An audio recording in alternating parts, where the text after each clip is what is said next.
ভালোবাসা, ভ্রাতৃত্ব আর একতার বার্তা নিয়ে পবিত্র রমজানের সন্ধ্যায় আয়োজিত হলো এক আন্তরিক ইফতার আয়োজন। এই পবিত্র আয়োজন অনুষ্ঠিত হয়েছে বাইতুল ইজ্জত জামে মসজিদের কাঞ্চন ব্রিজ সংলগ্ন এলাকা মহল্লা পশ্চিম বালুয়াডাঙ্গা থানা কোতোয়ালী উপজেলা সদর জেলা দিনাজপুর। আয়োজনের শুরুতেই আমরা খাবার রান্না করার কাজ শুরু করে দিয়েছিলাম। আমাদের খাবার রান্না করার শেষ হলে আমরা সবকিছু একসাথে সাজিয়ে রাখি এবং ধীরে ধীরে প্যাকেটিংয়ের কাজও শেষ করে ফেলি।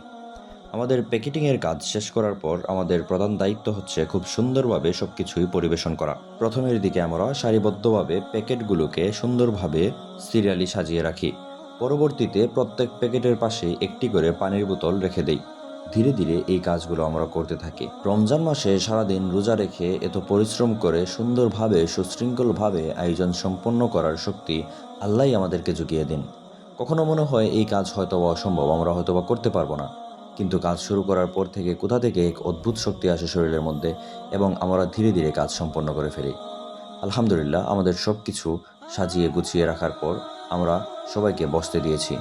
সবাই বসার পর ইমাম সাহেব সবাইকে দোয়া পড়ান, সবাই দোয়াতে শরিক হন এবং সবাইকে দেখার পর আমাদের সারাদিনের ক্লান্তি দূর হয়ে যায়। ধীরে ধীরে ইফতারের সময়ও ঘনিয়ে আসে এবং আজানের ধ্বনি শোনার সাথে সাথে সবাই খাবার শুরু করে দেন। সবাই খাচ্ছিলেন, আমরা দেখতেছিলাম এবং আমরাও ইফতার গ্রহণ করছিলাম। সারাদিনের ক্লান্তি শেষে যখন সবার মুখে একটুকু হাসি দেখি, তখনই আমাদের সারাদিনের পরিশ্রমটুকু সার্থক মনে হয়। আল্লাহ যেন আমাদেরকে সবসময়ই এরকম মানুষের পাশে দাঁড়ানোর তৌফিক দান করেন। আমিন।